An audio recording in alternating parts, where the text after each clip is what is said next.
Bonjour et bienvenue sur votre chaîne d'information Empereur Média. Au sommaire de cette actualité retrouvée, Paris répond aux propos du Premier ministre malien Dr Choguel Kokalla Maïga à l'ONU.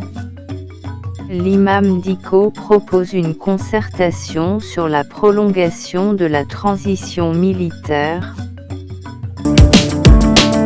Paris répond aux propos du Premier ministre malien Dr Choguel Kokalla Maïga à l'ONU.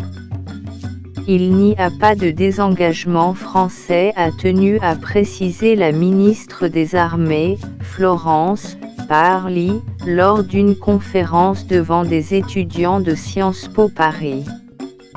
La porte-parole du ministère français des Affaires étrangères a clarifié la position de Paris à propos du retrait des troupes de son pays au Mali. Selon Marie-Claire Legendre, du ministère de l'Europe et des Affaires étrangères, la transformation du dispositif militaire français a été discutée à plusieurs reprises avec Bamako, notamment au cours du sommet de Pau en janvier 2020. Samedi, Choguel Kokalla Maïga a dénoncé ce qu'il a qualifié de décision unilatérale du retrait de Barkhane. Il a regretté le principe de concertation et de consultation qui lie les deux pays. L'imam Dicko propose une concertation sur la prolongation de la transition militaire.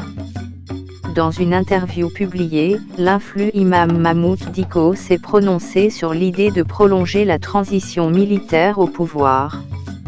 Soutenu par le shérif de Nioro, une autre figure religieuse très influente du pays, cette prolongation a été évoquée lundi 27 septembre par le Premier ministre Choguel Maïga.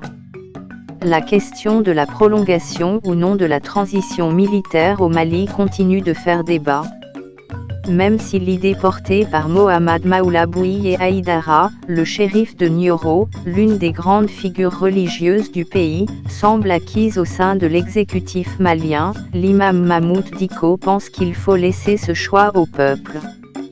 La décision de prolonger ou pas la transition militaire émanera du peuple souverain du Mali, qui doit se concerter de façon consensuelle pour que ce débat ne nous mène pas à des contradictions internes, a-t-il défendu dans une interview publiée par l'hebdomadaire Journal du Mali, le 16 septembre. L'imam de la mosquée du quartier de Badalabougou, à Bamako, rappelle qu'au moment où se discutait la durée de la transition, il était de ceux qui avaient proposé 18 mois. J'en ai même discuté avec certains chefs d'État qui proposaient 12 mois. Je leur ai dit que 12 mois était peu et qu'à la limite ils nous donnent 18 mois. Il y a des chefs d'État qui m'ont appelé pour me dire qu'ils étaient d'accord avec ces 18 mois, à condition que ce délai soit respecté. Une transition de 2 ou 3 ans. Depuis le mois de juillet, le shérif de Nioro propose une prolongation de la durée de la transition militaire au Mali à 2 ou 3 ans. Si vous voulez qu'on avance, donnons-nous du temps, explique-t-il dans une vidéo postée sur les réseaux sociaux où il apporte son soutien au président malien, victime, mardi 20 juillet, d'une tentative d'assassinat. Nous, Maliens, devons œuvrer à ce que cette transition soit prolongée si nous en avons l'espoir et l'intime conviction que les autorités actuelles de la transition peuvent mieux faire. De source Orbi Africa.